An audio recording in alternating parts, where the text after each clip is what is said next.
Сәлем оқырман, арнама қош келдің. Ақша шақырудың амалдарын білесіз бе? Ендеше бұл видео сіз үшін. Ақша деген ұғымға көз жүгіртіп көрейік шалдымен. Біреу ақшаны арманға қол жеткізер зат десе, енді біреулер адамның қажеттіліктерінің орнын толтыратын ғана айтып жатады. Ал кейбіреулерге атақ абыройыңды асқақ ұстап тұратын баға жетпес құнды қағаз.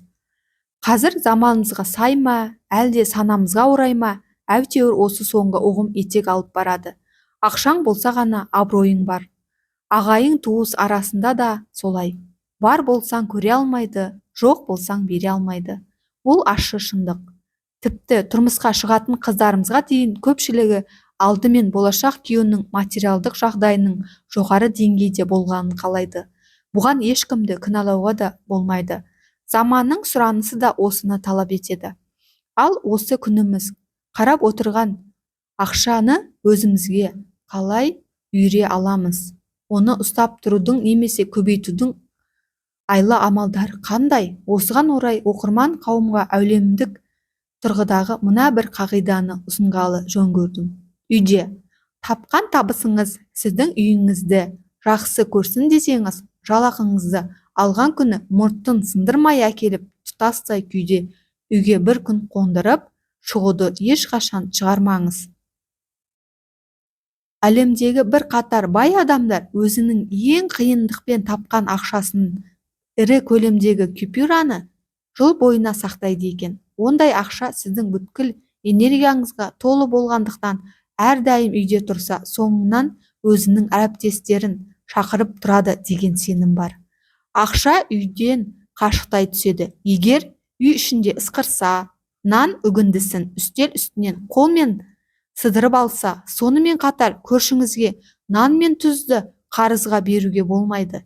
Үйде әрдайым ақша үзілмес үшін сыпырғының кері айналдырып тұрғызып қою керек.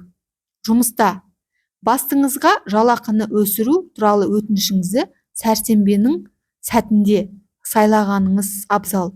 Біреуден қарызға ақша алатын болсаңыз, дүйсенбі мен сейсенбі күннен аулақ болыңыз. Ал қарызыңызды қайтарарда жұма күнге жоламаңыз. Қарыз ақшаны біреуді немесе алуды лажы болса, таңертеңнен түске дейін іске асырған дұрыс. Сондай-ақ мұндай істі кешке немесе түнге қалдырған адамның шығынға батуы мүмкін. Тіпті мүмкіндігі болғанша қарыз алғаннан гөрі беруге ұмтылыңыз. Әрине, оны қалай қайтатынын ойлап алу қажет. Ақшаңыз күліп кетіп, жылап қайтып жүрмесін. Киімде әр мезгілге арналған киіміңізді шкафқа ілер алдында қалтасынан ірі сомадағы бір ақшаны салып қоюды ұмытпаңыз.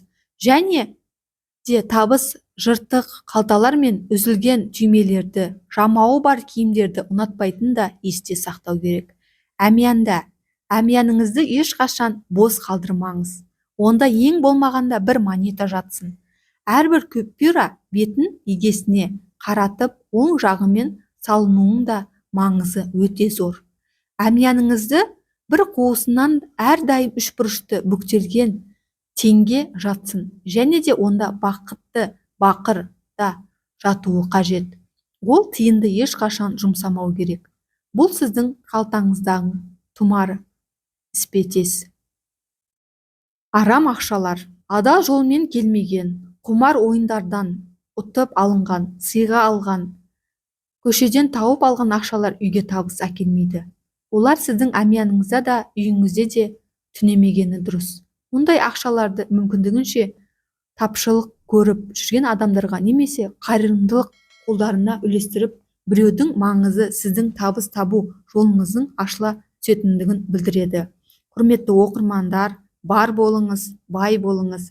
Сіздермен болған сәуле, назарларыңызға рахмет.